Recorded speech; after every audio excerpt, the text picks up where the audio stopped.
it seems like, man, you have a very nice ability to speak on essentially shadow dealings and the dark sorcery afoot going on in the world. But one of my opinions on that is like you can't really fix problems without first accurately identifying them. And of course, as we know, so many people just want to not even really look at what's truly going on. But we do end up learning so much from the dark sides of things. I think the darkness kind of is a teaching tool for us. So maybe, give us a little bit about yourself, dude, and then, how you focus your efforts these days.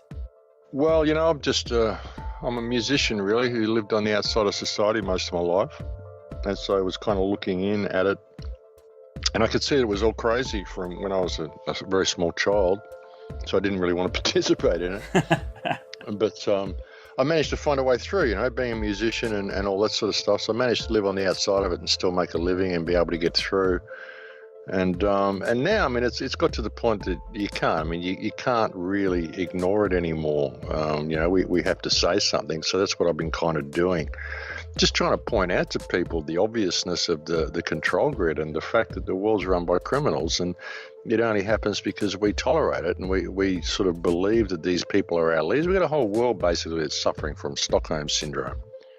And, it's going to hell in a handbasket. And I think we could fix it. I think we could change things really easy if we just woke up to ourselves and started questioning these people, what they're doing. Like the governments that we employ to manage infrastructure for us, what these people are actually doing to us. All these manufactured wars, all this whole world situation, all this world tension, so much of it is theatre. And when you live on the outside of the society and you kind of travel around the world as a musician, as a musician, I was kind of fortunate because, music opens up a lot of doorways with people. Everyone wants to go and hang with the musician. If you're a half decent musician, Yeah. a lot of people want to talk to you, And so you get to meet them. I've had conversations sitting in the gutter with the drunk after a gig, and I've dined with royalty. I've met all sorts of people from all sorts of walks of life, and because I'm a people person, I can usually kind of talk to them on their level. I can kind of change my socio-intellectual profile to, sort of fit in with whoever I happen to be talking to, and not come across as a threat to them or anything, and just kind of create some sort of a connection with them. And I've got to meet a lot of people, and I've got to hear the world from a lot of different perspectives from a lot of different people. And it's weird, a lot of the people that you think involved in big corporations and things, and you think, oh, these must be really evil people. When you meet them, they're kind of not, and they don't really know what their corporation's doing half the time. Everything's so compartmentalized. They're just looking at the dollar signs in the books and the whatever's going on in their profit margins. They're just not thinking about these things, And you can sort of have these conversations and sort of point little things out to them, and they go, hey, they start scratching their head a little bit, and maybe they change the structure of their company a little bit. Sometimes they even just sell their companies and walk away from the whole thing. I've had that happen with people as well. So, it's been an interesting path getting to this point, but you look at the world and you get to a point where you think, well, if you can see it for what it is, then if you're not speaking out about it and you're not attempting to make change, you're essentially being part of the problem. The whole problem here is that people are not prepared to identify the evil that's around them because, like you say, they don't want to look. They want to keep everything love and light, all positive. Oh, that's not my reality. But as you say, you can't ever fix a problem unless you're alerted to what the problem is. And once you see the problem, the fix very often becomes self-evident. So, that's what I've been attempting to do to people. And it's a kind of a fine line to point out all this negativity to people and attempt to keep the radio shows positive, because that's really what it's all about. I'm trying to inspire people to stand up for themselves and make change, because if we just go with the flow and let things go and come along to their natural conclusion, it's not going to be a very good conclusion, and it's going to be simply through our lack of involvement, and we have an opportunity to get involved. We have a responsibility to get involved, really, especially if you're a parent or anything. The future that's being created is not going to be one that I particularly want my children growing up into. And so, who's going to change that if not us? The responsibility comes down to us. If you can see what the problem is and you don't address it, well, then you're part of the problem. There's too much of this, oh, that's bad, someone should fix it. but I'm not prepared to, but someone should. Too much of that in our society. I think we all should participate in making this a better world, and that's what I'm trying to do. Yeah, and knowledge of a problem is certainly can be half of the solution.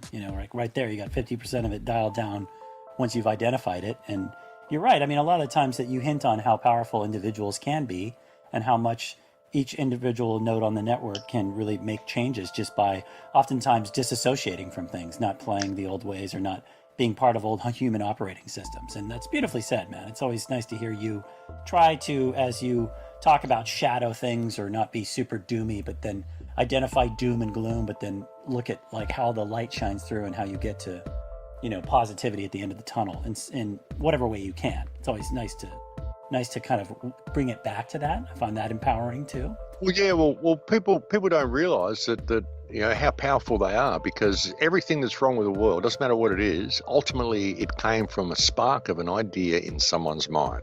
Someone just had this idea, hey, let's do this. And other people went along with it. Maybe they conspired or whatever. But ultimately, it came from a spark of idea in someone's mind, and that became reality for everybody else. And we can all have these thoughts. We can all have these ability to make change. All we've got to do is have the right idea. And if people around it, hear it and it inspires them, well, then that idea becomes reality. It doesn't matter. Every single problem that we have, every good thing, every bad thing, everything that humankind has ever done ultimately came from the spark of an idea in a single consciousness.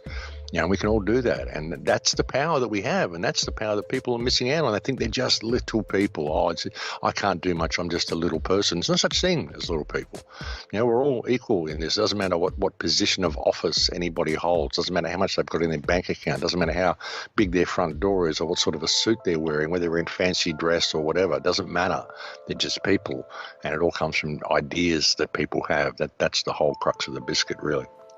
Totally. And you've already mentioned your music. I mean, much of this podcast talks about creativity and growth through our own creative ventures. And you as a musician, have you found that, like you've already mentioned, your music brings you to certain interesting conversations and social dynamics with people? Have you just found that using music as a creative outlet through your life has helped you kind of balance, darkness with how you enjoy spending your time and being creative in that regard?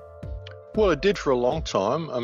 But a lot of it was bubble too. It was a way through. It was a way through the system. When I kind of left the system when I was in school, I walked out halfway through my third year of high school. I just went, this is ridiculous. I'd already been kicked out of 4 schools by that time. Yes, well played. By my third year in high school, I'd already been kicked out of 4 schools for arguing with my teachers because they were teaching me crap, and I had my own desk outside the principal's office for my last 6 months of school. And I thought, what the hell am I even doing here? So I just walked out and became a musician. And, for many years, it was a bubble that I lived in. It was a way of getting through and making an income and not having to pay tax and just being my own person. And it was great for that. But it was a security bubble. It was, the world's all messed up. I've got my music. And I was that person. I had the big record collection, and I had the big stereo, and I had the big PA, and I had all the guitars, and I had all this stuff. I was the music guy, Yeah. But that was who I was, and I identified with that. And then when I had a bad experience, I went on tour for a while, and I left all my stuff with my ex-wife to look after. And when I got back from tour, she wouldn't give it back to me. She said, no, you gave it all to me. Possession's 9/10 of the law. If you try to get it back, you can't see your son. I'll get a restraining order against you. So she basically stole my entire life's music collection. And suddenly, music that was always my source of strength, the place I would go to for strength, to get through this system, suddenly became my source of pain, and I had nowhere to go for my source of strength. And that's when I really turned into my activism. Because all I had left was my activism. All I had left was my research and the stuff that I was doing. So I completely immersed myself in that. And then I realized that the music had, it was a creative outlet, sure, but it was also a bubble that was causing me to not pay attention and not be active in the world around me. And it was an interesting thing because my life led me on this path where I was able to live on the outside of society.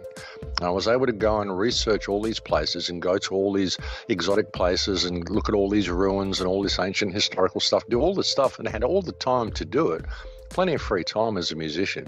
So I had all the time to research all the things that I needed, and it gave me the ability to get all the information that I needed to do what I'm doing now. And once I had all that information, the universe took all that away from me, took all my music away from me, and it left me with no other option than to step onto the path of activism and becoming active and sharing all the stuff that I'd learned along the way. And along the way, it had also given me the life skills and the ability to be able to live outside the society and to be able to do what I'm doing. I mean, I live a very, very simple life.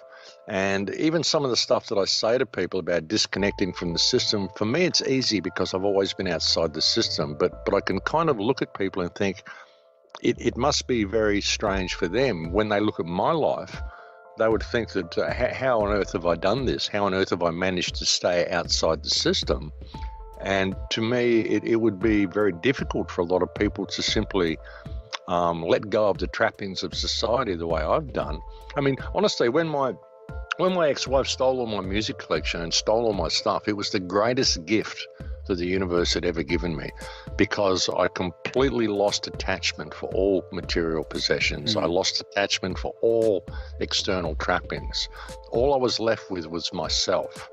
And I could have gone either way from that point. I mean, I was suicidal at that point. I could have easily gone that way, but I didn't. I went a different way. And I chose to become a shining light and share what I know. You know, regardless of the consequences, no stake in the outcome. And hey, if I don't get it right on the shows, I mean, I just come out and offer a perspective to people. It doesn't matter. I'm just trying to offer a better way because I can see a better way that humanity could be going. So it was kind of interesting. You know, it was a source of creative outlet, but like I said, it was a bubble.